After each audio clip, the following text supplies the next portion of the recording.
Noticias de última hora, presten mucha atención.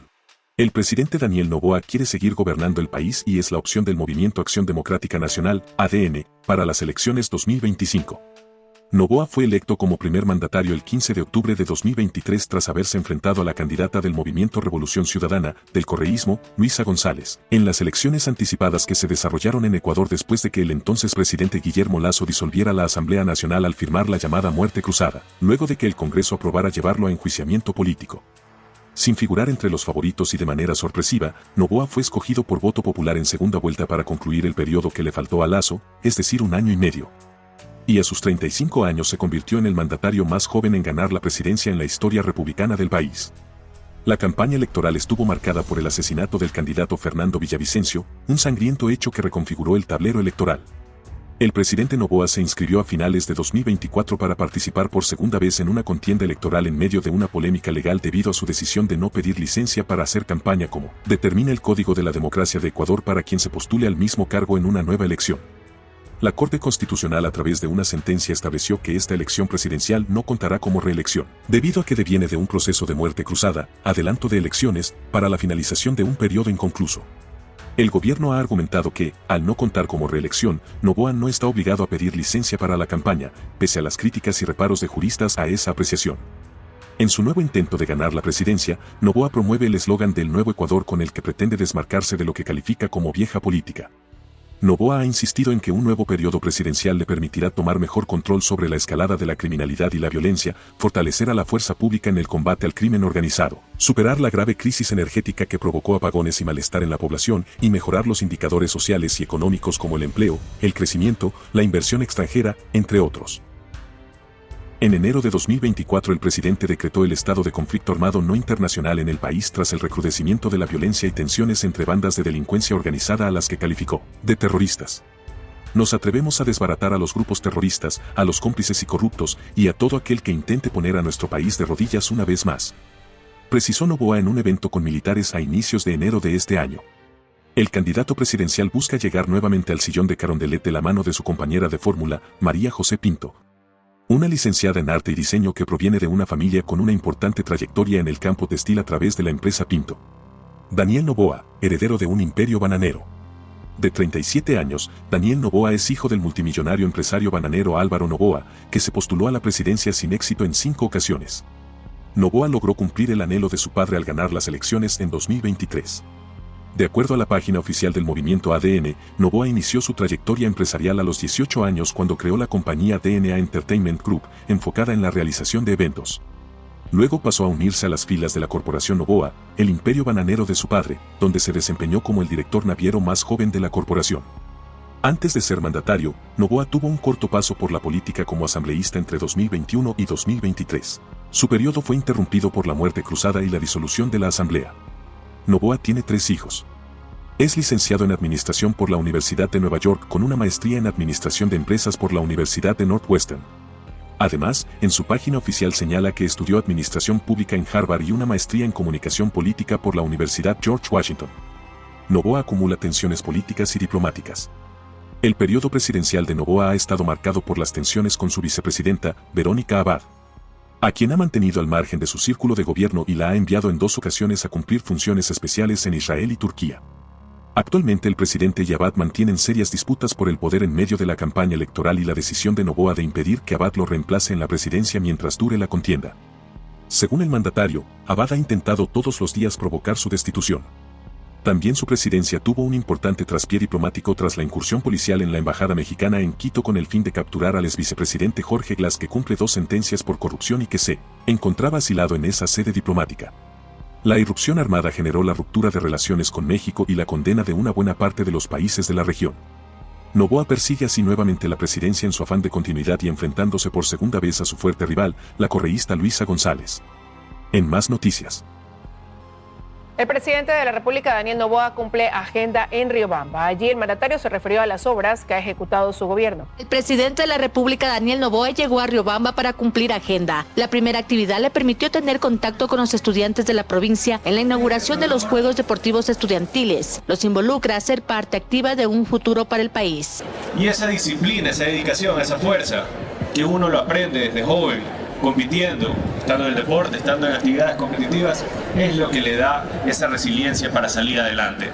Indujo también a los jóvenes a una preparación académica, pero así también a buscar una vinculación directa con el deporte. Un nuevo Ecuador, de un Ecuador que va a apoyar siempre a la juventud, que va a apoyar a esa mayoría que quiere mejores días y que quiere tener una juventud sana, una juventud deportista y una juventud que salga adelante. El presidente asistió al diálogo con beneficiarios del Ministerio de Agricultura de las provincias de Chimborazo, Cotopaxi, Tungurahua y Bolívar, en proyectos de unidad móvil y títulos de propiedad de tierras, entre otros. Hoy es una prueba más de lo que hacemos. 600 títulos de propiedad, 42 camionetas. Asimismo hemos perdonado en meses atrás todas las deudas de las juntas de agua. Hemos apoyado con asistencia técnica. Y no es solo una ayuda a ciegas, es una ayuda escuchando al productor, dándoles asistencia, apoyándolo para que pueda tener una actividad realmente productiva. En la próxima entrega tendremos el informe del recorrido total del presidente en esta provincia. 12 asambleístas alternos anuncian la conformación de un nuevo frente parlamentario libre. La intención es que puedan votar en libertad en el Pleno y no bajo directrices de un partido político. Pues a un día nada más de que se retomen las actividades aquí en la Asamblea Nacional luego del receso legislativo, los asambleístas alternos principalizados, 12 exactamente, han decidido formar el Frente Independiente Libre. Esto con el fin, han dicho, de poder participar en el Pleno con un voto en libertad, ya que según lo han dicho, no han recibido el apoyo para sus propuestas por parte de sus organizaciones políticas. Todos se han unido de manera independiente, ya no en respuesta a una organización política. Candidatos especialistas, entre otros, consideran que el debate del pasado domingo no permitió explicar propuestas o puntualizar señalamientos. Desde el comité de debate se aclara que el formato fue establecido por el CNE. Además, se reconocen las dificultades de realizar un evento así con 16 candidatos. Jimmy Jairala es uno de los candidatos que se adhiere a las críticas por el formato de un debate que cree no permitió mucho. El formato no fue bueno, sin duda, y uno de los problemas es que no hubo nadie de televisión, por ejemplo, un productor de televisión que se sume al comité, y por eso es que fue un debate tan accidentado que perjudicó a muchos. A él y a otros de sus contrincantes se suman también voces desde la academia. Gustavo Cortés, director de la carrera de comunicación de la Universidad Católica de Guayaquil, es uno de ellos. Observa, por ejemplo, el rol de los moderadores.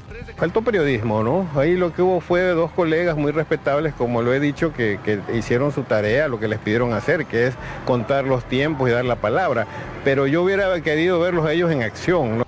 Según el reglamento del debate definido por el Consejo Nacional Electoral, los moderadores estaban a cargo de garantizar el respeto de los tiempos, realizar la apertura y cierre de cada eje temático e interrumpir, sí, pero hasta 10 segundos cuando lo crean necesario.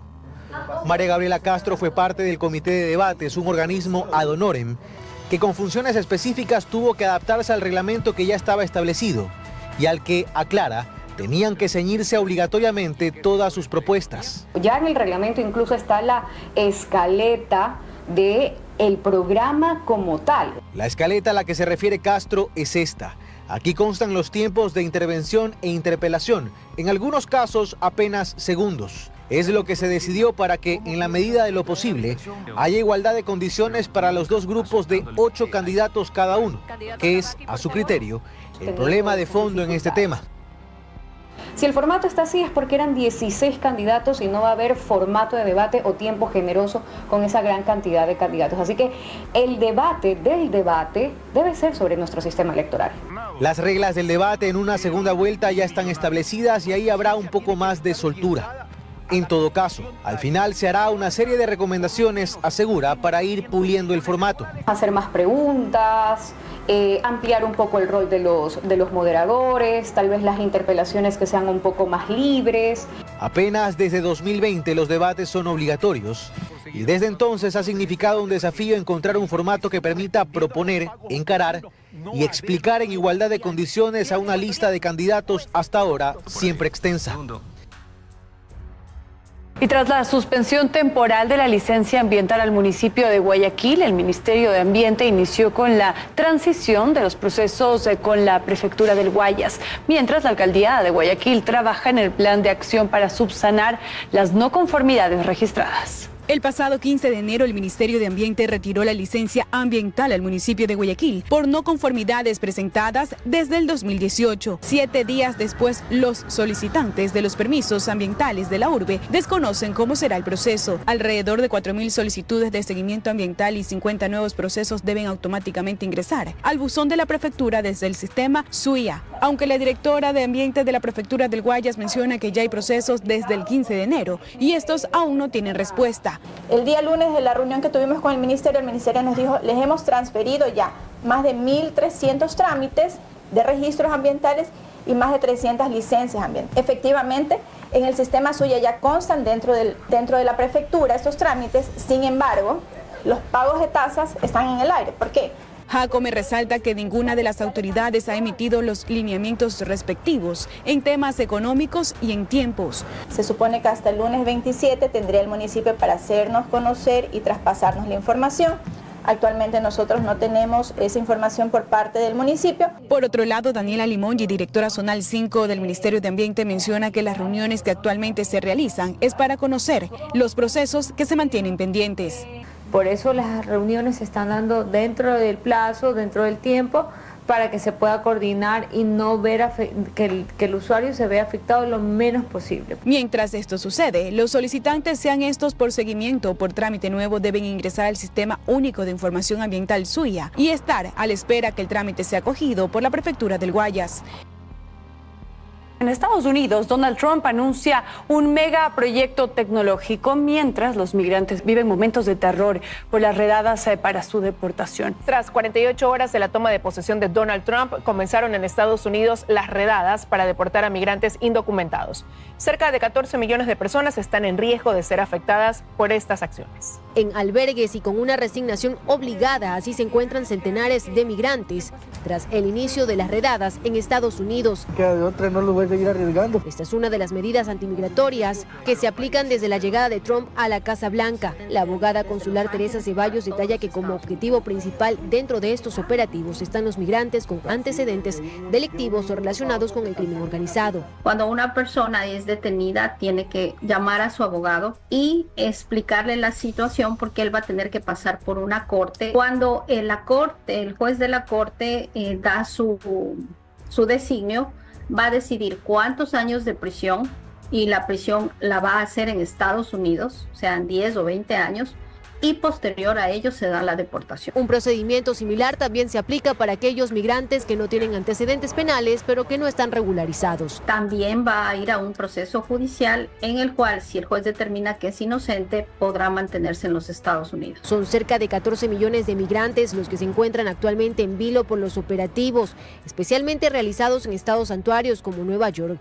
Nevada, Colorado, Oregon y California. Entra el gobierno federal con mano dura para tratar de, hasta cierto punto, organizar este tipo de cosas y ver a ciencia cierta cuántas personas de estatus ilegal estaban dentro de la nación y poco a poco sacarlos. A este grupo también podrían ingresar los denominados DREAM, menores de 16 años cuyos padres ingresaron al país norteamericano de manera ilegal. Muchos estados están en contra de esto y ya han anunciado acciones legales contra el gobierno central. Este proceso va a tomar mucho. No obstante, y frente a las medidas ya tomadas, los internacionalistas advierten de una posible crisis humanitaria, por lo que llaman a la Cancillería ecuatoriana a estar alerta. Y es que Estados Unidos, el presidente Donald Trump destacó la importancia de potenciar la inversión en inteligencia artificial. Al mismo tiempo, sus propuestas provocan reacciones entre líderes internacionales. Así entró Trump al encuentro con la prensa estadounidense. Fue allí donde anunció un megaproyecto de inteligencia artificial, el Stargate. Se espera que este proyecto cuente con una inversión de al menos $500 mil millones. La iniciativa está liderada por potencias tecnológicas como SoftBank, Oracle y OpenAI. Juntos, estos gigantes de la tecnología, líderes mundiales, están anunciando la formación de Stargate. Así que apunten ese nombre en sus libros porque creo que van a escuchar mucho sobre eso en el futuro. El mandatario mencionó que busca impulsar los avances en inteligencia artificial.